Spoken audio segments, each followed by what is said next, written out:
नमस्कार दोस्तों, आज मैं फिर से आ गई हूँ एक नई वीडियो लेकर। और ये वीडियो बस उसी के बारे में है। आप समझ ही सकते हो मैं किसकी वीडियो लेकर आई हूँ, किसके लिए बोलने आई हूँ यहाँ पर। और अभी अभी मैंने सावित्री की वीडियो देखी, सनातन की वीडियो देखी, और उसके बाद मुझे लगा कि मेरा आना बहुत ज़रूरी है यहाँ पर। और कुछ भ्रामक बातें फैलने लगे, इससे पहले मुझे लगा कि मुझे आकर यहाँ पर क्लियर करनी चाहिए वो सारी बातें जो मुझे दिखी।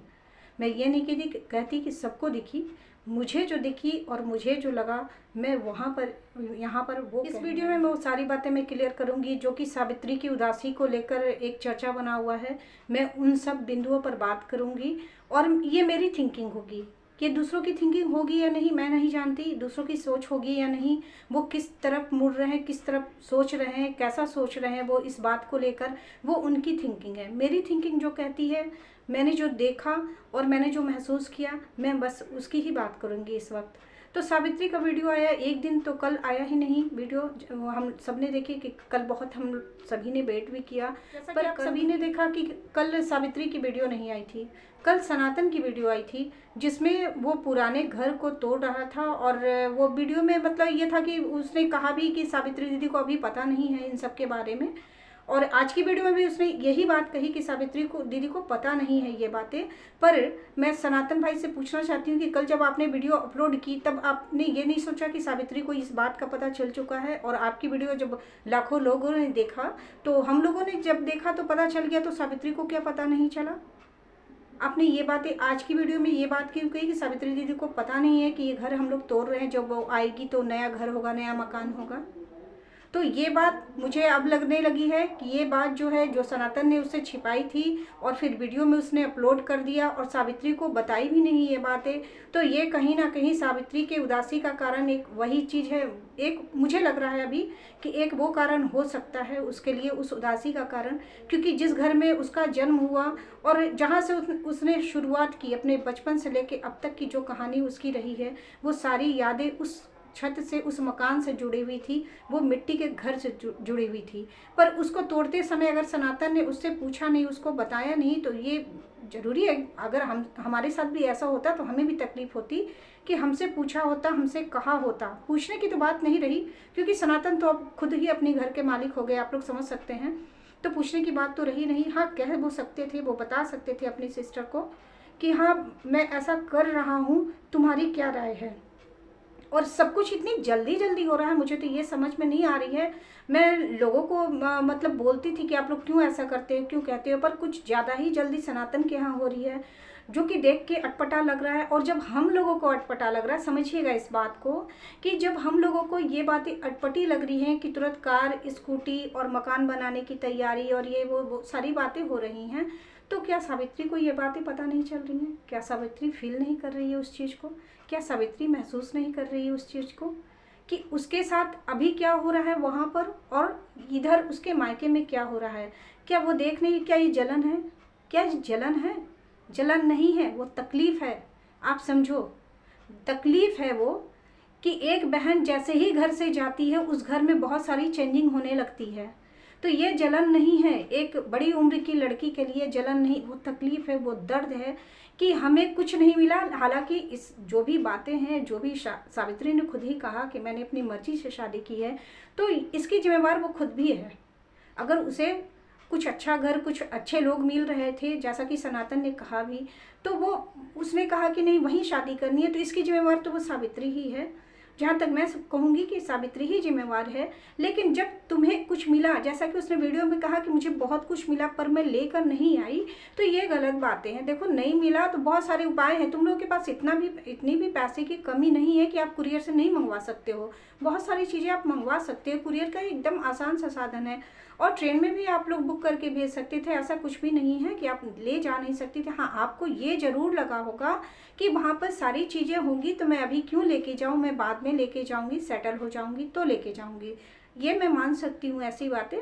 पर ऐसा नहीं कि आप ले नहीं सकते या बाज़ार से आप ख़रीद नहीं सकते हो। कुछ रैक्स भी ले सकते हो, आप अपने घर को सजा सकते हो। कुछ रैक्स ले लो, उस पर कुछ सामानों को रख लो और उसके बाद अच्छे से उसको सजा कर रख लो सामान। तो ये सब छोटी छोटी चीज़ें तुम लोगों के लिए तो मैं नहीं समझती कि बहुत बड़ी चीज़ें हैं। तो बात यहाँ हो रही है उदासी की, कि वो उदास क्यों। बहुत सारे कमेंट भी आए हैं कि सावित्री दीदी आप उदास क्यों हैं, और लास्ट में उसने जाकर बोला कि मेरी तबीयत खराब है जिसके कारण मैं उदास हूँ। तो आंखों में पानी आता है बाबू, आंसू नहीं आता है, ये बात तो समझो। तुमने कह दिया कि आंखों में आंसू और सर में दर्द हो रहे हैं, तो आंसू नहीं आते, पानी आता है। जब सर में दर्द होता है तो आंसू कब आता है, हम सब समझ सकते हैं उस बात को, कि कोई आगे बढ़ रहा है और तुम वहाँ खड़ी हो, उस मोड़ पर खड़ी हो जहाँ से ना पीछे जा सकती हो ना आगे बढ़ सकती हो। तो ये तुम्हारी उदासी का कारण है। समझने वाले लोग बहुत समझ रहे हैं, और मैं तो कुछ ज़्यादा ही समझ रही हूँ, तभी तुम्हारी तरफ से बार बार आती हूँ कहने, और लोगों की सुनती भी हूँ, लोगों से कमेंट भी सुनती हूँ कि आपको क्यों इतनी पड़ी है। तो मैं समझती हूँ उस दर्द को, उस दिल को, उस बहन के दिल को समझती हूँ।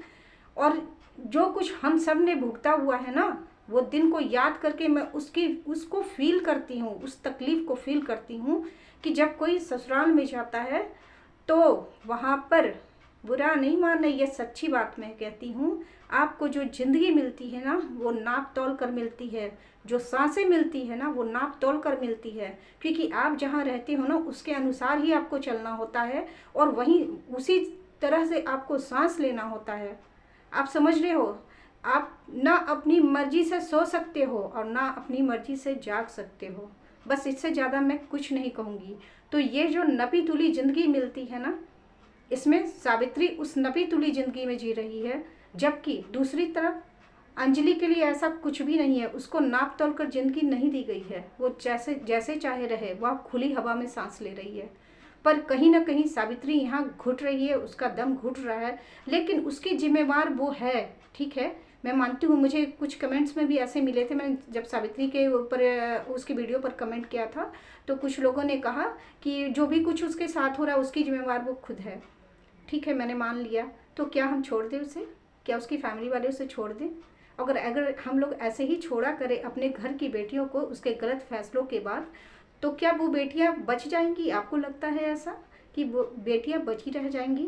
क्या फिर कुछ ऐसा नया केस नहीं हो जाएगा, कुछ नया कांड नहीं हो जाएगा कि बाद में फिर हम लोग वो कैंडल उठाते रहें? ऐसा नहीं हो जाएगा? क्या नहीं लगता है आप लोगों को? तो यहाँ पर सिर्फ होती है ना, हम लोग इमोशनल सपोर्ट दे सकते हैं, और वो सपोर्ट हम लोग कहाँ से दे सकते हैं? अपने कमेंट्स के द्वारा।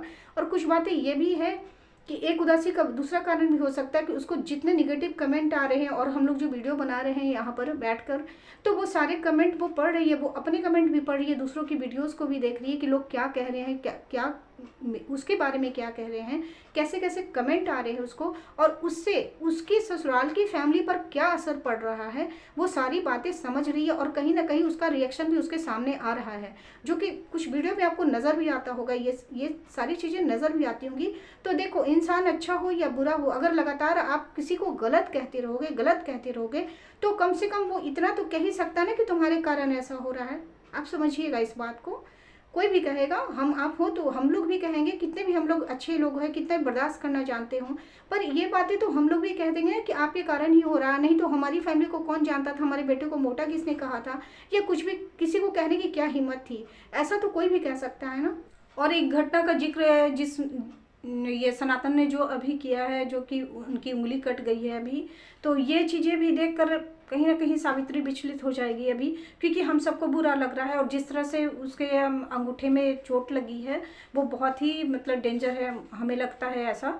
और इंजेक्शन वगैरह तो उन्होंने ले ही लिया है, दवाइयाँ भी उन्होंने करवा ली है, पर फिर भी ना एक बहन के दिल में जो होता है, बहन के दिल का जो प्यार होता है ना, वो कहीं ना कहीं ये उसे महसूस ज़रूर हो रहा होगा भी सावित्री को कि काश वो अपने भाई के पास होती।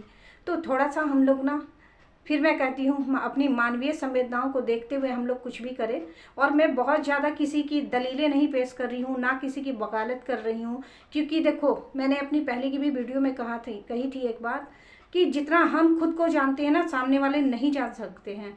तो सावित्री जितना वो खुद को जानती है हम नहीं जान सकते हैं। बस हम जो देखते हैं उसके 10 मिनट की रील्स में, 10 मिनट की वीडियो में, बस हम उतना ही जान सकते हैं और उसी पर अपने विचार दे सकते हैं, उसके दुख सुख को समझ सकते हैं, बस उतना ही भर समझ सकते हैं। और दूसरी बात ये मैं कहना चाहती हूँ एक चीज़ और, कि सावित्री का जो लैंग्वेज है वो सुधरने का कहीं भी नाम नहीं ले रहा। वो कहीं ना कहीं जाकर एक इस तरह की बात कुछ कर देती। वो बहुत उदास थी, बहुत थी, सब कुछ था, पर अपने पति को फिर वो उस तरह की बात कह रही है। तो सावित्री को ये बातें समझनी चाहिए कि जिन बातों के लिए उसे बार बार कमेंट्स आ रहे हैं, बहुत सारे कमेंट्स आते हैं, तो वो उन कमेंट्स को भी पढ़े और वहाँ जाकर सुधार करे। आज उसने कुछ भी नहीं गलत किया, पर हाँ एक जगह जाकर उसने अपने पति को फिर से उस तरह की बातें की, उस तरह से उसने कहा। और देखो एक बात मैं और कहती हूँ, बहुत ही संजीदा बात है ये, कि कहने को सब कहते हैं ना कि ये पूरा घर ही तुम्हारा है और तुम घर की मालकिन हो, ऐसा सभी कहते हैं। जब हम नई जगह जाते हैं, शादी करके जाते हैं, तो पूरी बागडोर घर की दे दी जाती है हमें, पर क्या हमें वो एक कोना मिलता है जहाँ हम सिर्फ खुद के साथ जी सकें?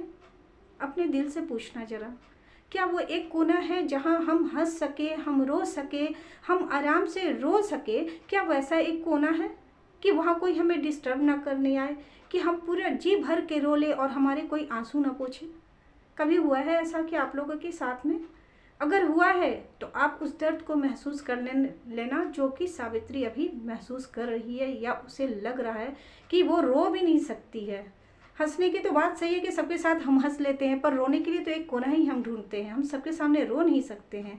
और जो स्ट्रॉन्ग कैरेक्टर होते हैं ना, उनके लिए तो और भी मुश्किल हो जाती है कि वो 4 लोगों के बीच रो नहीं सकते हैं। उसके लिए उसे एकांत कोना चाहिए होता है। घर का एक कोना भी उसका अपना नहीं होता है।